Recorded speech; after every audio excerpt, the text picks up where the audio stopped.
Chicken দরবারি একদম সম্পূর্ণ ready. কালারটা সত্যি এত সুন্দর এসছে, যেরকম দেখছেন আপনারা কালারটা ঠিক সেই রকমই এসছে একদম। নমস্কার বন্ধুরা, কেমন আছেন সবাই? সোমা ব্লগে সবাইকে স্বাগতম জানাই। আজ বানাবো চিকেন দরবারি। তাহলে চলুন সঙ্গে থাকুন, ভিডিওটি দেখতে থাকুন। নিয়েছি দারচিনি, এলাচ, লবঙ্গ আর গোটা জিরে, গোটা মৌরি আর বাদাম। এটাকে এবার ভেজে নেব। ভেজে এটাকে তুলে নেব।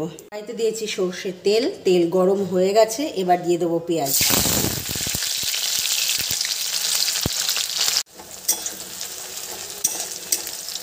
পেঁয়াজ ভাজা হয়ে গেছে বেস্তার মতো।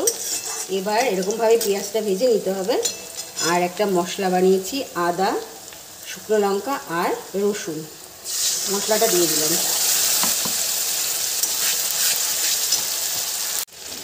টমেটোটা দিয়ে দিয়েছি,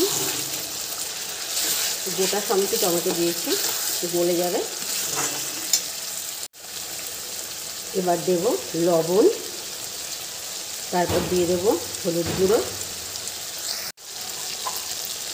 এবার দেব লঙ্কা গুঁড়ো, শুকনো লঙ্কার গুঁড়ো। ভালো করে কষিয়ে নিতে হবে।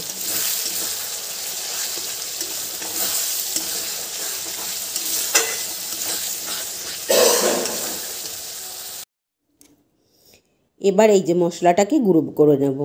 আর এদিকে মশলা আমার কষানো হয়ে গেছে। চিকেনটাকে ভালো করে বেশ ধুয়ে নিয়েছি। এবার দিয়ে দিচ্ছি চিকেন। মশলা বেশ ভালো করে এবার কষিয়ে নেব। আর ওই যে মশলাটা বানিয়েছিলাম, শুকনো খোলায় ভেজেছিলাম, সেই মশলাটাকে এবার দিয়ে দিলাম।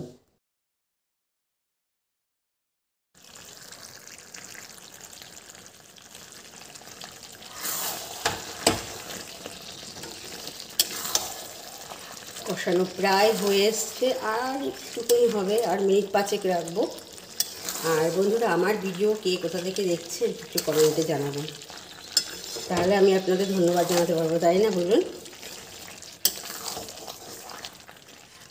আর আমার ভিডিও যদি ভালো লাগে আপনাদের বন্ধুদের সাথে শেয়ার করবেন।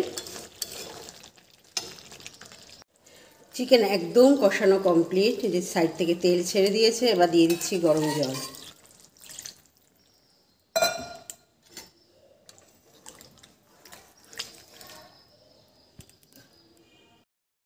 এবার দেব গরম মশলা, আর সব শেষে দেব বাটার। গ্যাস বন্ধ করে বাটার দেব।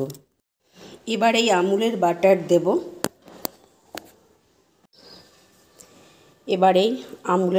দেব। আমুলের দিয়ে নামিয়ে নেব। চিকেন দরবারি রেডি হয়ে গেছে সম্পূর্ণ, নামিয়ে নিয়েছি। যদি ভালো লাগে আপনারাও বাড়িতে এরকম ট্রাই করবেন, আর আমার কমেন্ট বক্সে এসে জানাবেন কীরকম হলো। আর আমার ভিডিও যদি আপনাদের ভালো লাগে তাহলে আমার পেজটিকে ফলো করে দেবেন, শেয়ার করে দেবেন। আর যদি ইউটিউব চ্যানেল থেকে দেখেন তাহলে আমার চ্যানেলটিকে সাবস্ক্রাইব করে দেবেন। সবাইকে অনেক ধন্যবাদ। ভালো থাকবেন, সুস্থ থাকবেন। ফিরে আসবো নতুন কোনো ভিডিওর সাথে।